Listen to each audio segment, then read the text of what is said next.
Welcome, everybody. We're really excited to have you here today. My name is Brianna Applebaum-Cole. I go by Bree, and I am the current chair of the Community Giving Foundation's Women's Giving Circle. I know on the call today we have many of our lovely members of our group, as well as the staff of Community Giving Foundation. We'll make our introductions along the way, but I just wanted to kick us off for those that are newly joining us for the On the Bright Side series. The Women's Giving Circle is a arm of the Community Giving Foundation that focuses on empowering, connecting, and inspiring women and girls by supporting initiatives and resources that better their lives. And what we learned over, especially our experience together over the last couple of years, is that not only do we need to use those values and those focus areas outward, but also inward. And so developing the On the Bright Side series allows us to gather everybody together, whether you're able to join now or watch later, to say, how can we empower each other, connect, take a moment, let's inspire each other through common threads of interesting topics and just inspired conversation. And so I'm really thankful that our incoming chair, Ellen, took the lead on this one and put together a really cool presentation today. We welcome Mr. Price, who I'll more formally introduce in a moment here, to guide us through how do we tell our stories and how do we learn about where we come from, and that helps ground us from where we're going. And so we're going to hear a little bit about ancestral exploration and have a little bit of fun of sharing stories of what do we know about our families and what more can we learn? How do we learn it? What tools do we need? And so with that, I'm going to kick it off. We are recording this so that others can join in. And just as a little bit of a housekeeping matter, we welcome your interaction. This is meant to be for you and to really kind of give that break in the day to say, on the bright side, here's what's happening. Here's what we're curious about. Here's what we can learn. Here's what we can take out the door. So to do that, if you want to use the chat, we will monitor that for any questions that you feel like you just don't want to interrupt the conversation on. We'll also try to create pauses throughout the presentation and discussion so that you can share in. We hope you will participate and interact with our speaker today. So with that, Ellen, are we good to go to sort of formally kick it off?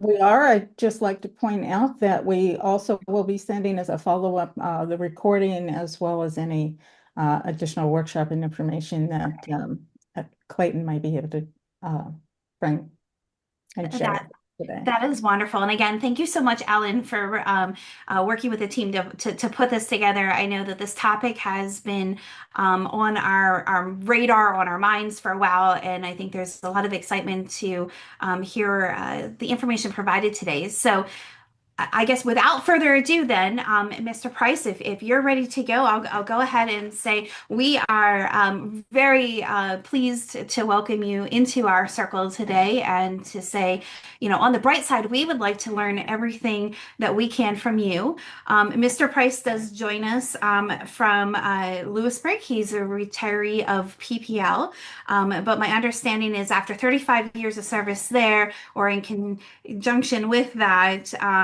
he's also become somewhat of a guru or expert on family history research. And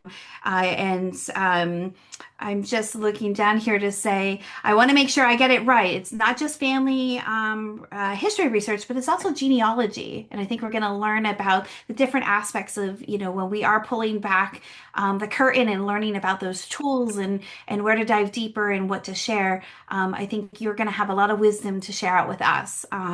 And we're very pleased to have you share your experience and knowledge points by way of on the personal side. We do know that you recently celebrated a 59-year anniversary with a lovely wife who unfortunately left us last year. But we know that that means that, you know, the true connection of family. And I think that's a very personal touch to add to the mix of introduction today.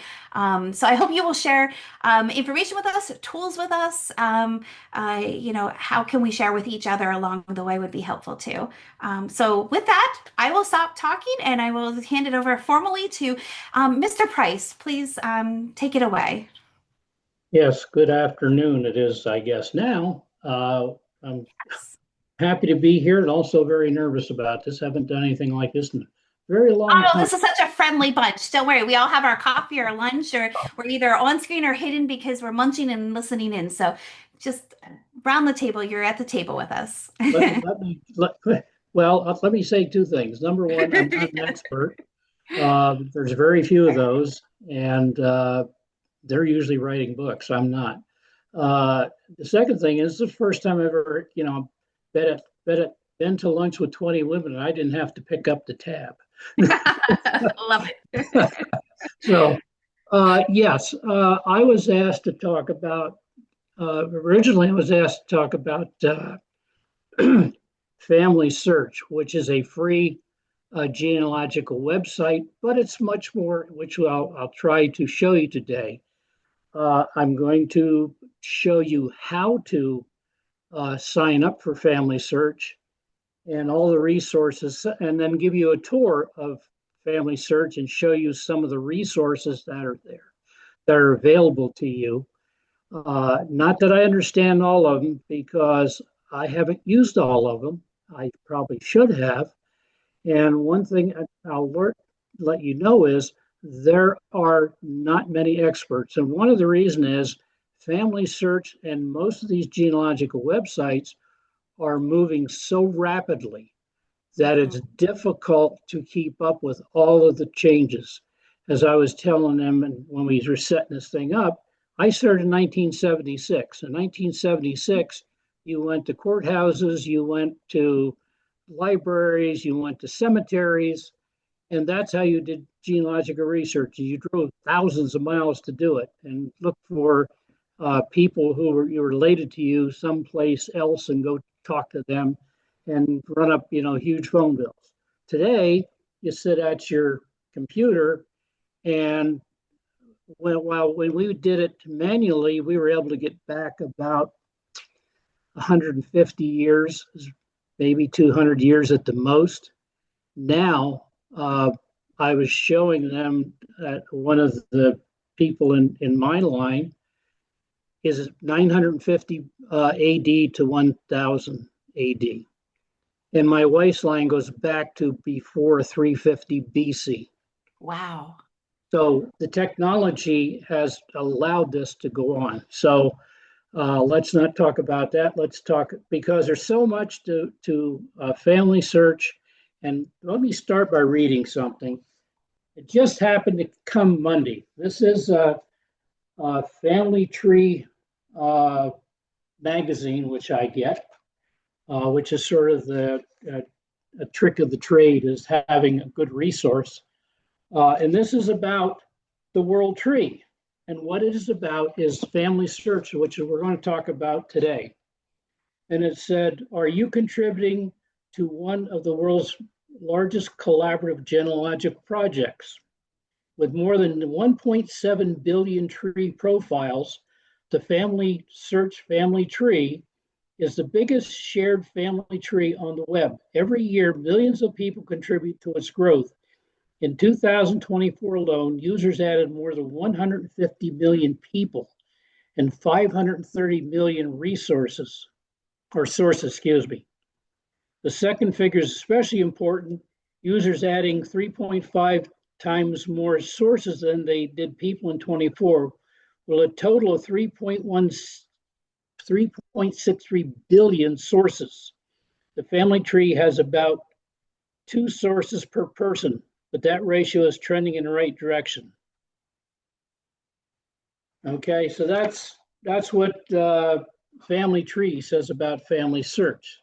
So let's go to the next slide, please. We're going to talk about the FamilySearch website genealogical resource. It is a website like Ancestry, but the advantage of FamilySearch is, number one, it's free. Totally free. There's no charge. Everything else out there, you can spend thousands if you want to on genealogical resources out there. So who is FamilySearch? I want to give you a background to who they are and what they're up to. FamilySearch is operated by the Family History Department of the Church of Jesus Christ of Latter-day Saints. So it's a nonprofit. FamilySearch is one of the largest genealogical data sources in the world. FamilySearch adds millions of searchable records each month. Family Tree is more than just a database. It's also a public family tree, a place to store pictures, copies of documents, and stories. So you can do your family history on there, and a place to collaborate with others.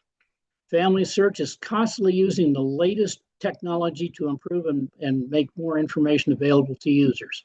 We're talking about now they're into AI for finding, and also people can use it.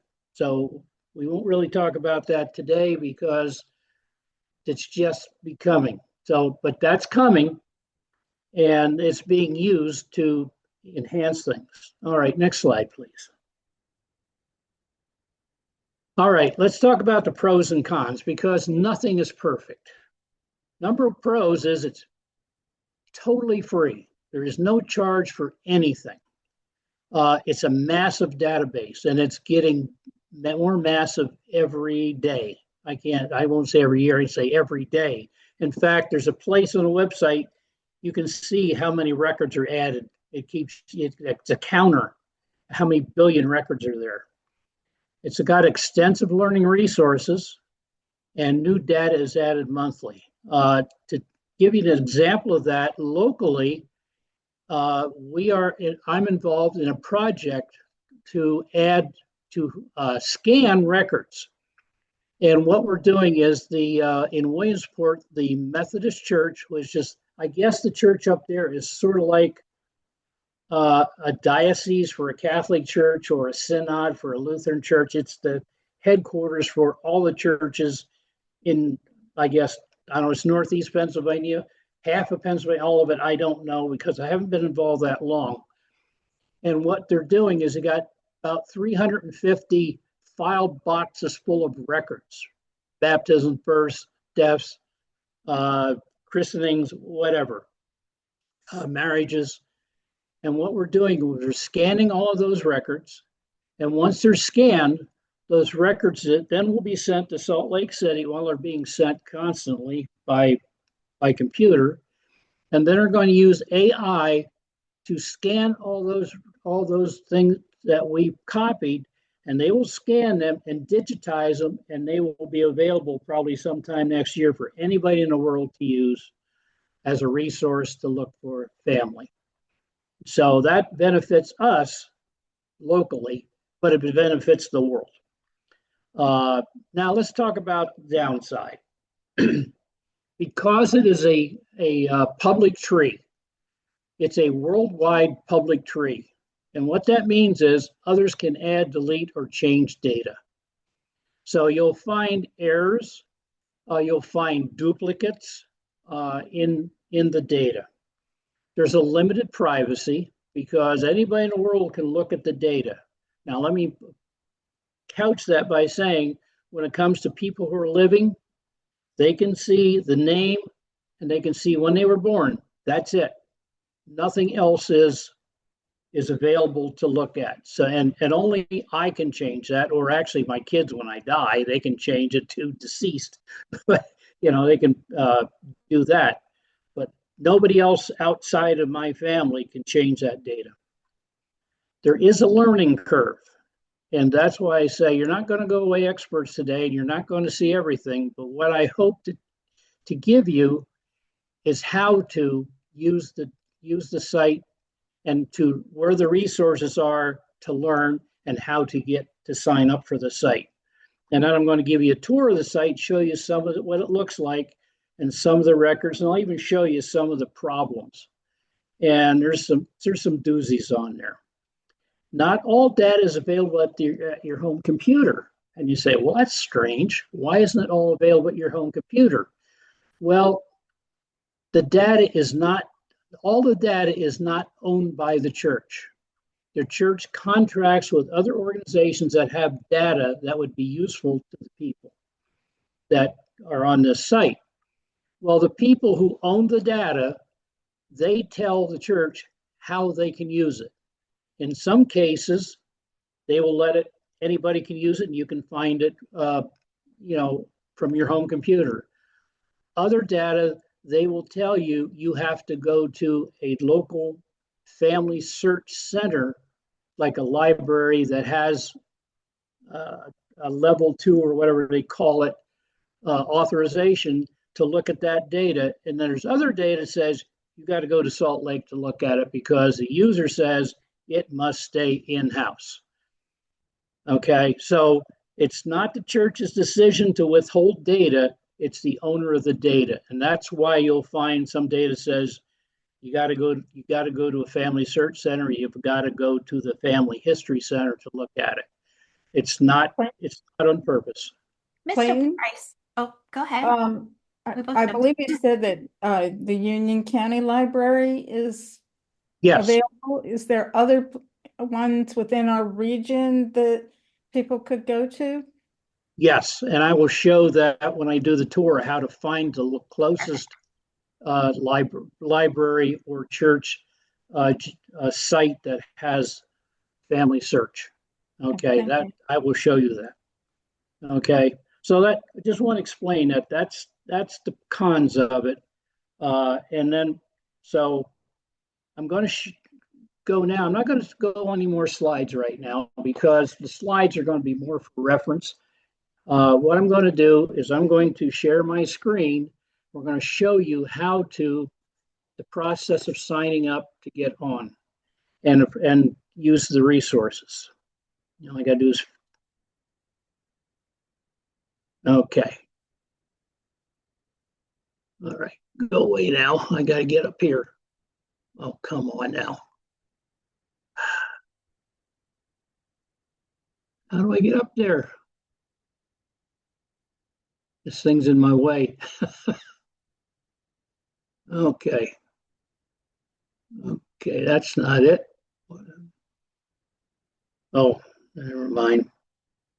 All right, well, at your browser, if you just type in your browser family search. That's what I did. And you're going to come up. Pardon? If it helps too, Mr. Price, I did put the link to the website in the chat. So if anybody kind of wants to navigate alongside and be able to access. Yep. Okay. So you're going to get it says family search, and there's a symbol there of a tree. Because when you search, you can get anything. If you get down through here, you're going to find videos, family search. There's another one. And then there's Facebook family search. And I found others. Yeah, it depends when you search. You might get a paid advertisement for it. Who knows? So basically, you click on family search. And of course, you're going to get this security BS, which I just dislike. Okay, now I got to move this out of the way. Now, right here it says create account or sign in. Well, if you don't have an account, you want to create an account. Well, they've made everything complicated, okay? But if you don't want to figure out what you want to do before, right here's a question mark. I'm going to give you 3 magic words, okay? The 3 magic words are, how do I? And I'll show you.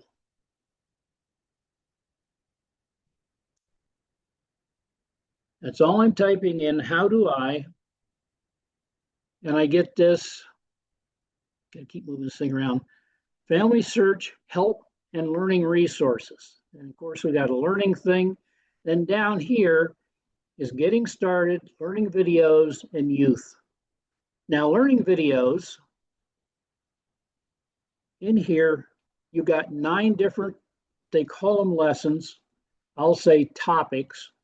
And lesson number one is the purpose of family tree. Create an account for a child, create an account using Google, create an account using Facebook, create an account using Apple, sign in, forget using all that stuff. But let me go with create an account. These are all short videos, like 1 minute to 2 minutes. I'm going to play one here. Let's play the purpose of family tree.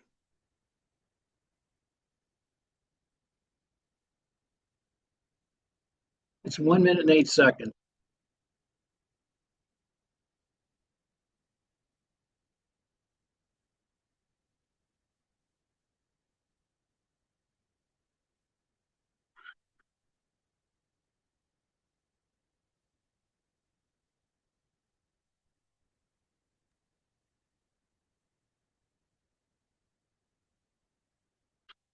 I'm gonna jump in here because we are not hearing the sound, Mr. Price. And I know there's a special trick when you're trying to share it on your screen to get the sound to play.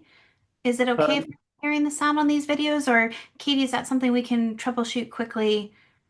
Um, I just want to make sure we're helping your presentation. okay, yeah, I can hear it. So Yeah, and I think it has to do with when you share your screen. I know. I think for the purpose of time, we might want to just skip that and okay, we'll skip that. But here, anyhow, I'll tell you what, Mr. Price, what I'll do is I'll put the direct links to those videos while you're talking. I'll put them in the chat. So if anyone wants to circle back to it, they can hear. okay, we'll include those in the follow-up email as well.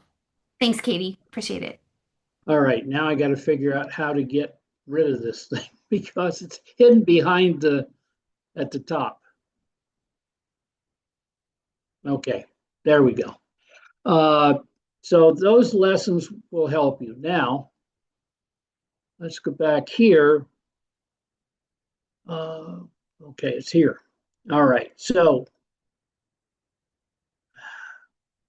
also in here, you can see you can type in a question and ask any question you want. So now when you click create account, here comes for an old guy like me, here comes the crazy part, the part that's confusing. It says continue with Google, continue with Facebook, continue with Apple, continue with church account, or create a family tree username and password. Now, when I signed up in 2012, there was no option. Number 5 was my option, which was you filled out all this stuff and hit done, and you had an account. And of course, it's the standard stuff, name, address, your name, first name, last name, date of birth, username, password. You got to create those. They want your email for recovery. And you can say, send me email messages. Got these options. Okay. So that's all there is to it, to creating an account. Unless you want to try to do it through Google or Facebook or one of those. And on that page, learning page, is instructions on how to do that. Okay. So that's how you do it. It's as simple as that. It's not a big deal. So now let's go look at the website, because I have an account, so I don't want to create a new account. That would just be a problem. So, okay, there we go. Okay, here we go. So now here we are. So now let's go to family tree. Now I'm sure all of you have seen a tree. I'll let you show you, and you get this crazy thing all the time, security stuff. Just pain. I hate it. But unfortunately, the world the way it is today has become necessary. And unfortunately, this one has more than most. So here's my family tree. Now, what you'll notice is this is what they call a landscape. That's a landscape? What am I at? There's all different options. I want to show you some of the options for a family tree. So, there we go. This is a landscape. If you want a portrait view, Are you seeing the thing over it? Okay, let me try and get it somewhat out of the way. No, we're not seeing it over it, Clayton. Oh, okay, Yeah, we can see it clearly. Sorry. okay, That's just on your screen as you're sharing it. good. I wasn't sure. So this is, a portrait version. You can get a fan chart, which is really neat. And this shows you 7 generations of everybody in your family tree. And this shows my children. And then this is my birth father and 7 generations of my family tree. And then they have a descendancy chart, which I never use, but it's there. And they have a first ancestor. So it starts with John Euler in 1682 and comes down to me. Okay, it shows all the family. All right. So now let's go back to mine because I know how to, I work in landscape. So now I'm sure I'm not the only person in the world has ever been adopted. So what do you do if you're adopted? You have an adopted line and you have a birth line. Well, a lot of us know who our birth line is. Well, they have a little feature here. And on that it says set preferred parents. Right now it's my birth father. If I click this, now it shows my birth line of my adopted father. And it goes back and goes back and goes back. Well, that first one it was on there, Ethra, whatever it was, in 900. Well, that's related to the Boones. Mr. That line. Price, Yes. would that mean that as you are seeing, the ancestors, if somebody in your line was adopted, that it would continue to give you that preference every step of the way, that you could see both lines, birth and Yes. adopted? Well, That's you really can see cool. it one at Okay. a time. Sure. So when I switch to adopted line, you'll see there's George Elmer Price and Peter Miller Boone and so forth. Now when I switch back to this thing, just keeps in my way. Where'd it go? When I switch back to my birth father, now, as you can see, Franklin Euler and George Euler, and it just goes back to that 17 line. There's where Valentine and Johanna Eurestus, and it just keeps going back. Okay, so that, and then we run out back in 1640. That's the last of this line. Now, that don't mean that, a year from now, there won't be something added to that line. Okay, so that's one of the things we have is, that's what it looks like. Now you notice right here, up in the corner is a little box. Well, that box happens to be my mother. And if we click on that box, well, let's go back some. Let's pick somebody back here. Okay. Let's go to John Euler in 1791. Okay. Now it says you can bring up the person. It gives some information here, his birth date, his death date, and residence, and whatever, some of the information is there. But if you go to person, now we get a full page.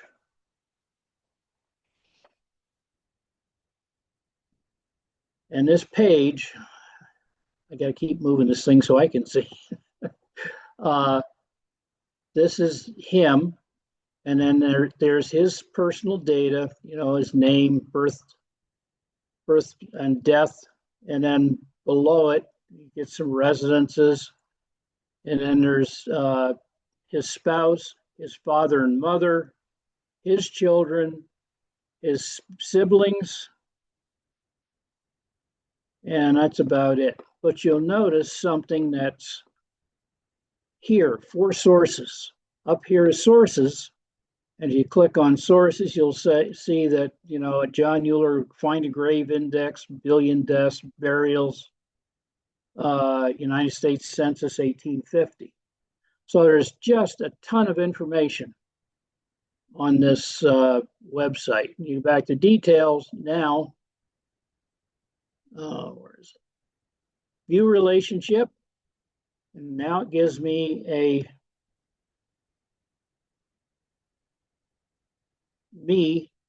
back to John Euler, all the generations. So that's some of the details. Now here, it tells you who made the last change, and it has the pencil, you can click on that and you can edit any of these fields. Okay, I can edit anything on here. Now up in the corner, it'll tell you the quality score for this data is high, and it says there's a possible missing child, gap of 3 years or more between child and next sibling. It's just the research help. And then here's records to search and photos attached. And there's photos attached. Let's see what the photo is. Can I get that? No. Oh, that's the last changes. Yeah, they attached a photo. Okay. And then there's memories up here. And here's a picture of these headstones. That's the photos that were attached. So there's a wealth of information that's available and a wealth of information for you to add. The important thing is sources. If there's no sources, there may be a problem, because people put stuff in, they don't put sources. The more sources you have, the better the data is. And things like memories, they show you information, like the headstones, and there's pictures of, some of them have pictures of people, death certificates, birth certificates, they can put those photos in.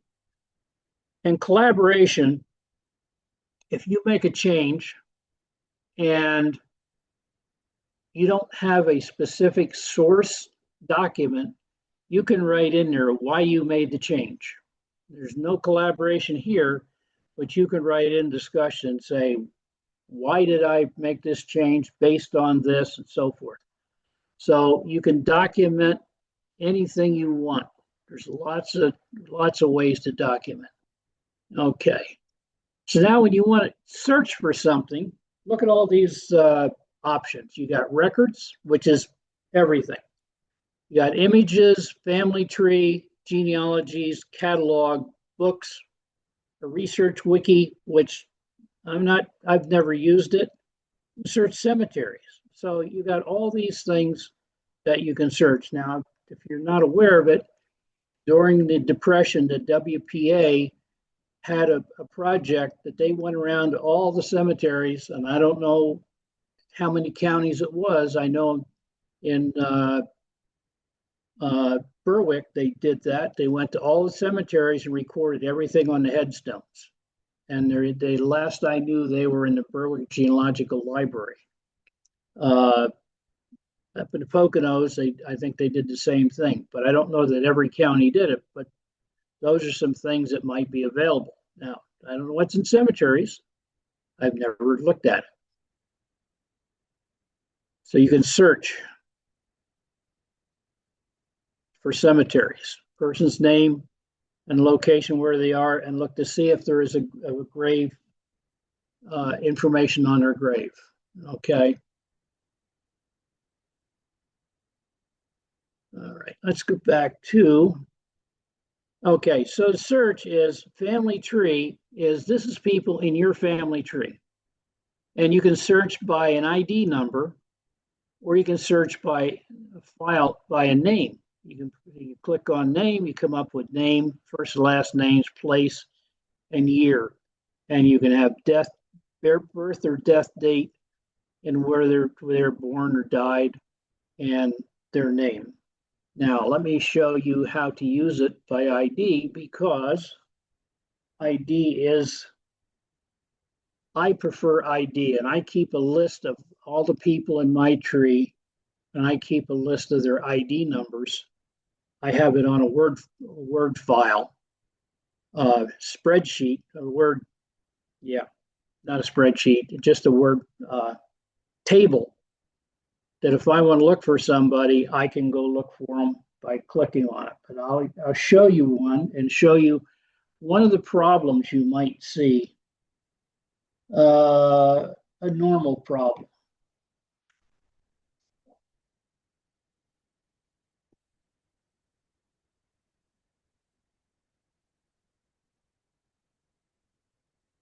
And everything is four numbers and letters with a dash, and then 3 after it.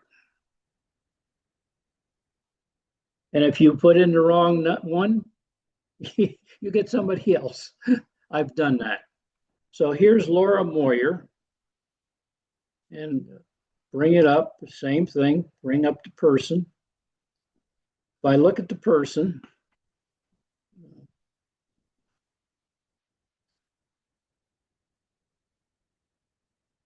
all right, where's my research?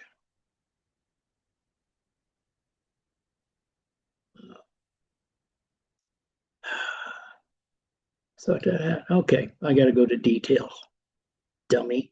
So now it says here, there's a possible duplicate of Laura Moyer. So it's telling you, hey, wait a minute, you may have a possible duplicate person. Well, if you click on that, it's going to say, okay, do you want to review it to make one record out of it? Because you don't want two of the same person. Say, okay, it's neither not a match or it may be. So if you review merge, it brings up both records side by side. And then you can scan down through it and look at that. And you'll notice the record on the right has all kinds of references, all kinds of sources, bunch of sources. The one on the left has one source. Now the source on the left is not on the right. So this is probably the same person. And if you look at it, you got an exact date, 20th of April, 1882, and a death date. Okay, so this is the right one.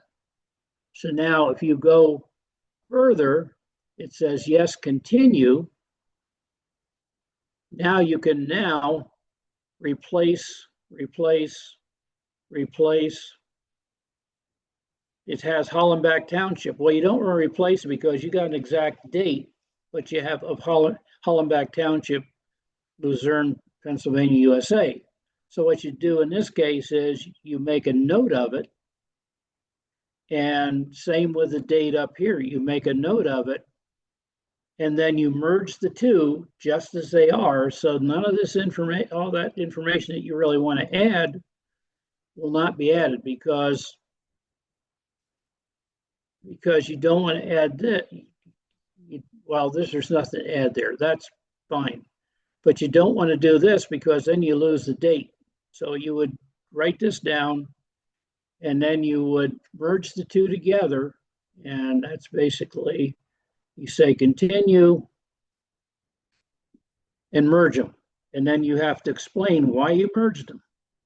Essentially, all vital information and relationships match, ID numbers between those two ID numbers, or most minor problems, or this record contains little information, or you can type up your reasoning. And then you push the button and it makes two into one. And then you can go back after you do that, and then you can put in edit it. I'm going to get out of here. I'm not doing that today.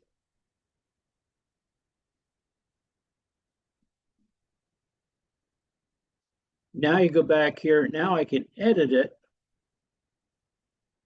and put in the place.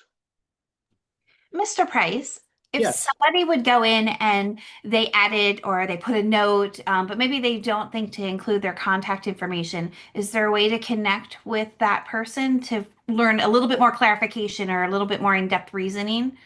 the church will keep that information. In other words, right here it says who changed it.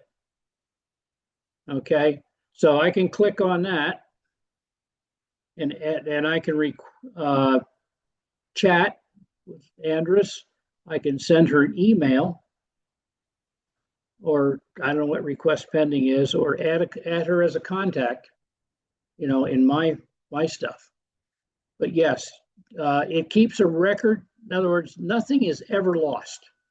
So if somebody changes something, the original is archived. Well, and what a great way to maybe connect with more distant relatives or anybody who's interested in your family line. You have Yes, a common interest together already. That's a yes, really good feature. yes. So that's another feature.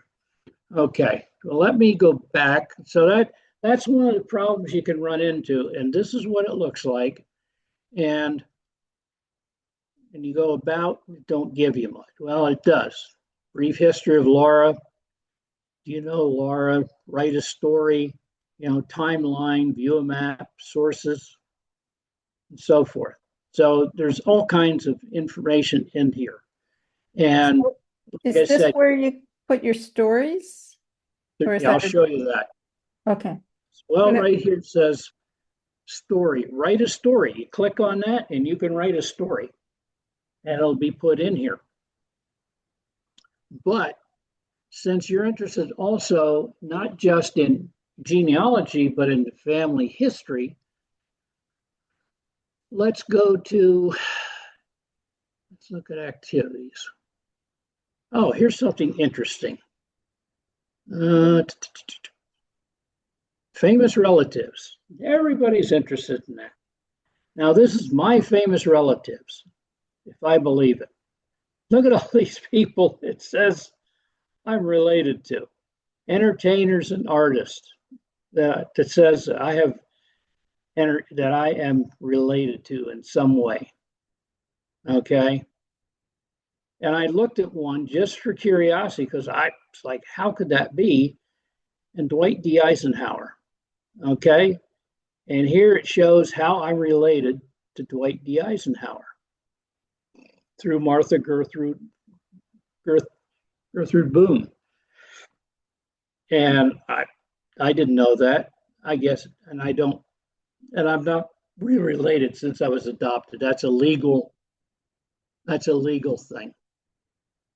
Oops, what happened? Did I do? Did I screw up? I think I did. Yes, I did. Okay. I got to sign in again because I lost it. While you're doing that, I am kind of curious if anybody in the group knows that they're related to someone who may be a little bit more famous or well known in their own searches.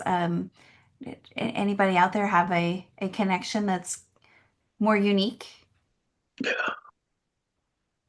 Well, it told me that I was I don't know, something like the 10th great niece of William Shakespeare. That's cool. So Okay. that was astonishing to me. But then when I went back to check again, that was about 18 months ago. When I went back to check again, I couldn't find it. But who knows? Maybe I've been disinherited for all I know. No, not with any legitimacy. I just Googled my birthday one year, and apparently I share a birthday with Juliet. So there, Ellen, if there's any kind of connection, we have something to talk about. But that's really cool. I saw as it was popping up and you were flipping through, Mr. Price, you had like Grace Kelly, Lucille Ball, Walt Yeah. Disney, like there was quite a variety of folks. Again, at first glance of just recognizing names. Yeah. I'm Yeah. sure, we're all related to a lot of people. I mean, there's only we're we're a huge family, even though we don't know most of our people. Yeah. So like, here's add memories. Here's my great grandfather's death certificate and my great uncle's death certificate. Well, he's great grandfather. These two ran away together from New York and came to Pennsylvania. Why, I don't know. And the problem I have is I know who his father is supposed to be. But since he was an uncle, his father, his father and John's brother should be the same, should be related, should be the same, should have the same father, and they don't. So, I got a family history mystery to work on. So you can add memories looking for people. You can look, there's nothing in there since I never used it. Okay, but an overview, here you go. Organize by topics, share an album, discover memories about you and your family. So there's training everywhere. Let your memories be seen, learn more, bookmark important memories. Okay, and here again, keep your memories together. And that's what I say. There's no experts because there's so much here, and you can become expert in one area. But as far as the whole thing goes, no, you're not there's no experts. And activities, well, we did that. Record your story. And here's talk about family history. Okay. Everyone has a story. What's yours? Fun, entertainment, heart and soul, goals and accomplishments. Look at that. Here's goals and accomplishments. There's questions they ask, and all you got to do is click on it, and then you talk into it, and they record your story. Okay. And there's all kinds of them here. Heart and soul. I don't know. Heart and soul is probably about your important event in your life. What do you miss most from your childhood?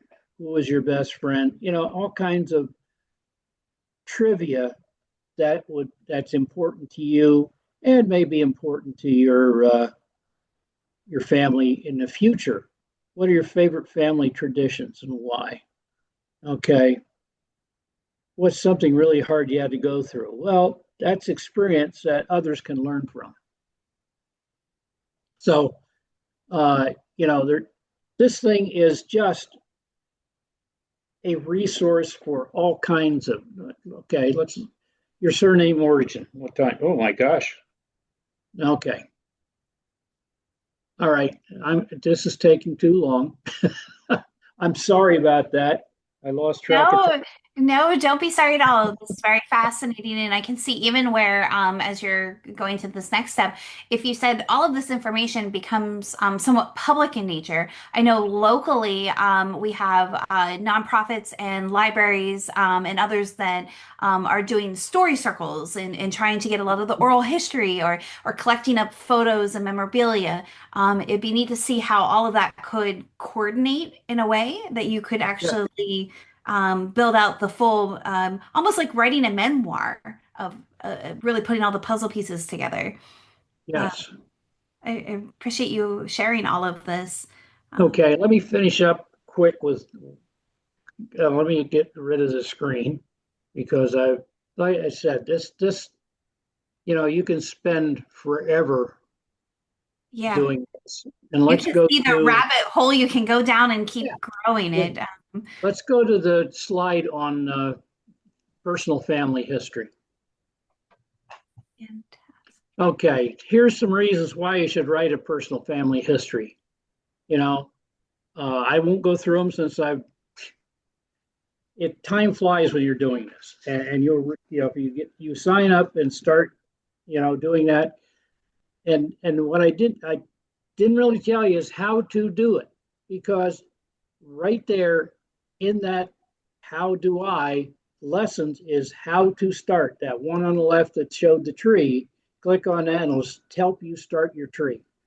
I don't need to go through that because it's right there. And I know telling you guys you will listen because you're women and women follow directions.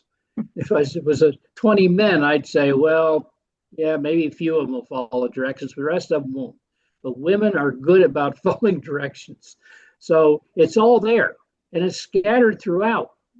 And that's what makes it difficult. And I said about learning curve, there's so much, it takes months to learn this stuff. And I don't know all of it, but I don't need to. You use what you want. And there's also collaboration. You can collaborate with your family. Now you will get a handout. I'll call it a handout because I don't know what else to call it. You're going to get 2 forms on writing your personal family history. One is essentially an outline. And what it is you fill in the blanks. And that gets you started on your personal family history. And the other one is topics of how to write a family history. Now, let me share with us, even though we're running a little late, let me share this with you. I wrote a family history of my wife for her funeral because we had moved. She came to the nursing home. We lived in Berwick up on Summer Hill, and I moved to Lewisburg, and she's to Lutheran Village Nursing Home, and I live in Lutheran Village now in the independent living to be close to her. Well, we went to church here. Well, the people at church here didn't know her. We had joined a church in Sunbury in 1976. We had left in 1993, I think, 92. We moved to Berwick since I worked at a nuclear plant. And so we'd been active in the church down here, and she'd done a lot, and also in Berwick. Well, we came back. She's in a wheelchair. She had Parkinson and was starting to develop a little dementia. So all they knew her as was the crazy lady in the wheelchair. And that's the title of the story I wrote about her. So let me read you 2 paragraphs, and then I'll end this thing. And since we have only lived in this ward for a few years, it has occurred to me that most of you only know Billie Jean as the crazy lady in the wheelchair.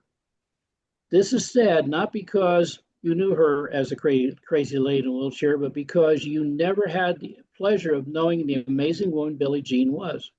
Her story is a story of one person's ability to rise from the depths of poverty and through faith and trust in the Lord become a great wife and mother, talented artist, and dedicated servant to her community and church.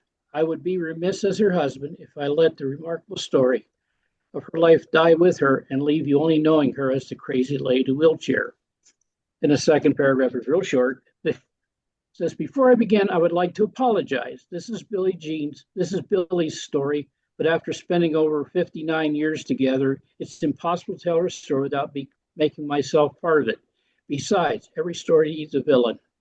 To make up for that, I promise there will be no Bigfoot stories. Beyond that, I make no promises. I love it. I love it.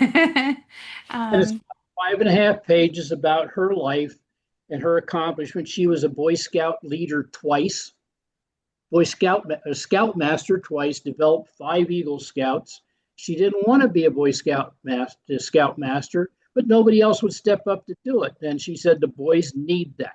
So she stepped up and did it, But this is what personal history is about.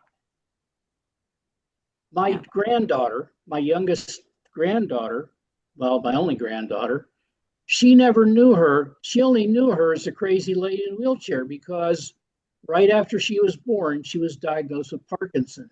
So from the time, she can really remember, she was in a wheelchair and it was unable to do a lot.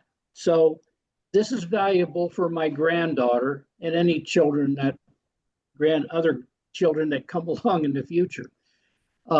So it's important that you do that. You read this list,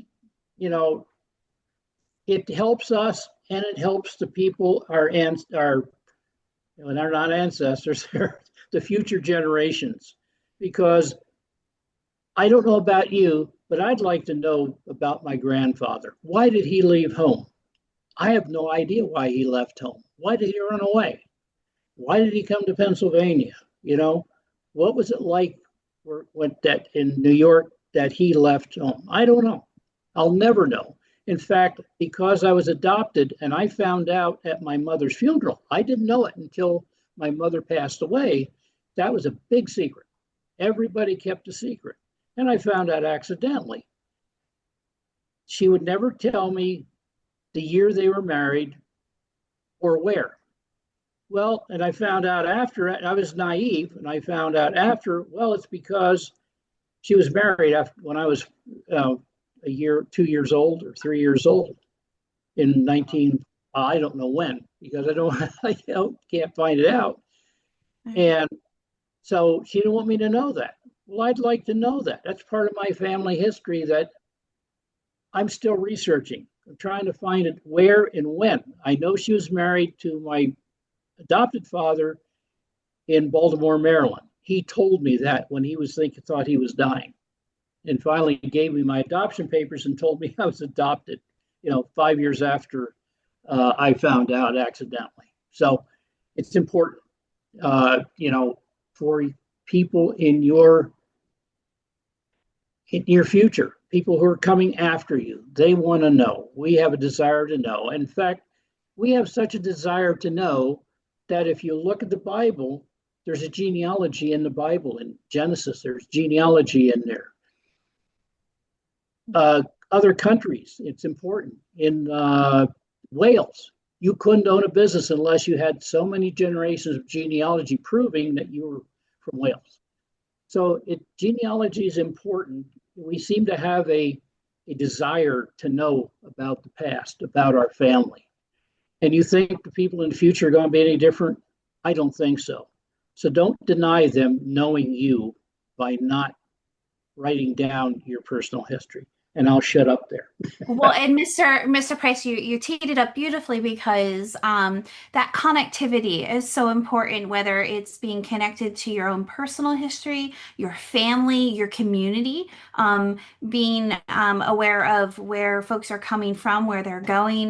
There's just so many ways to connect, and having information at your fingertips and feeling empowered by that information, I think is what allows that confidence building of being able to go out and make your impact in the world. And so it is a tool. And thank you so much for walking us through even the practicalities of as you pull the curtain back on some of these resources, there's more and more ways to engage with that information, that connectivity, and even learn about things that we didn't even know we didn't know. That, the curiosity dial can be just turned way up.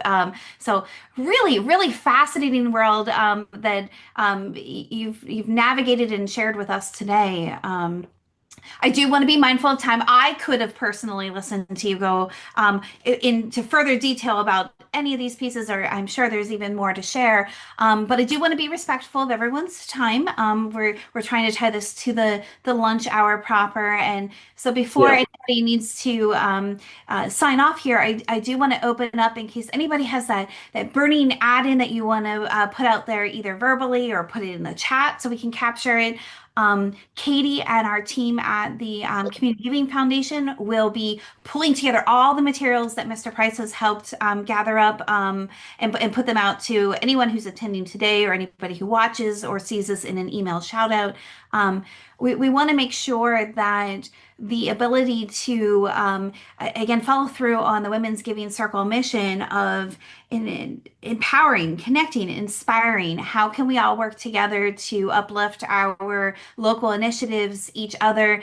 It really is on the bright side. We are the village coming together, and it's really neat to share the personal stories. So I'm going to think of you, Mr. Price, when I think of the crazy lady in the wheelchair, because we each have our moments of how do we cross paths with others and what story lives on in memory, and Let need me to make one more comment before I throw it out there. you get help. The Yeah, last two slides tell you where you can get help. If you have perfect. questions on FamilySearch, there's many sources, and the last two slides give you those sources specifically that you can use.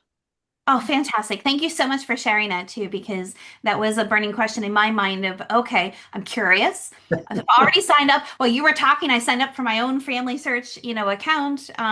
But to be able to walk through the door of the library or the Army War College for veteran information or to seek information around the country and the world, you've opened up a whole new door, and I appreciate those resources. I also am responsible for making sure as we are wrapping things up. Ellen, don't let me forget any details, but on your screen for those that may be interested in our next events that are coming up, we hope to see you at our Lucky Last One event in October. It's October 2nd at Silver Moon.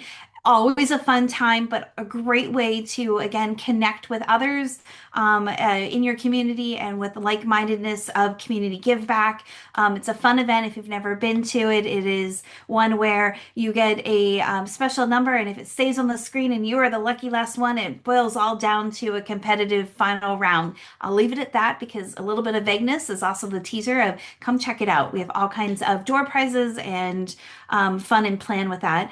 The other one, and related to what we're here today for, our final On the Bright Side of 2025 will be held on November 19th. And Ellen, I know this is more of, again, one of your babies in creation. Could you tell us just a little bit more of what to expect on the 19th? I think it would be fun to Well, hear directly from you. we've talked a lot today about our ancestors, Mhm. and the next one will be in person, and it's navigating and preparing for your future. And I've forgotten the exact title. Katie, can you help me? Sorry, I put you on the spot too. Sorry No, about that's that. okay. But it Yeah. is talking, we'll be having as our speaker Marissa Marshall, who is an elder law attorney, and she'll be talking about how to make sure that we get our documents in order, our wills, our financial and fiscal powers of attorney, our medical advancement to help those people who are going to be coming after us when, and there is a when, it's not an if, we pass away. So this is a gift, in my opinion, to the future, preparing for tomorrow, navigating end of life planning. Thank you, Katie. And so that's what November 19th is. It will be at the Montour County Administration Building in Danville. And now that you've signed up for this, you're no doubt will be getting emails about more information about that and how to sign up. So. Thank you so much, Ellen. And really, it's nicely tied together. You mentioned it's a gift. It's a gift to give information. It's a gift to give connectiveness. It's a gift to give a plan to your family on what to do next and how to navigate life events.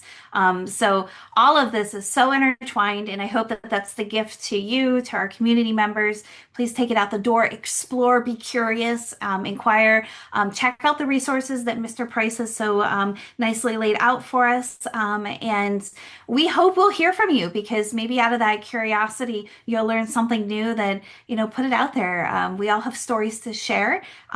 Share it with us, share it with your family. Share it with your friends, and hopefully this helps to grow the network and again empower, connect, and inspire the key words of the day. So we're so glad to have you. I know we went slightly over with On the Bright Side. Can't thank our team enough for helping to put this together. Ellen, you did a fantastic job, and Mr. Price, thank you again for joining us today. I do hope this sets everybody off for a nice afternoon. And any final words, Mr. Price? You sounded like you wanted to add one maybe final thought for us to take out. Thank you for having me. And if for more information, I'm always available to help anybody with their family history or genealogy. Wonderful. And thank you so much for that. I am sure there will be several of us reaching out to explore more and encourage again everybody to do so. So definitely check out our Women's Giving Circle events. We hope to see you there. And please go forth, have a wonderful afternoon, and always be thinking on the bright side. And Thanks there's so much. definitely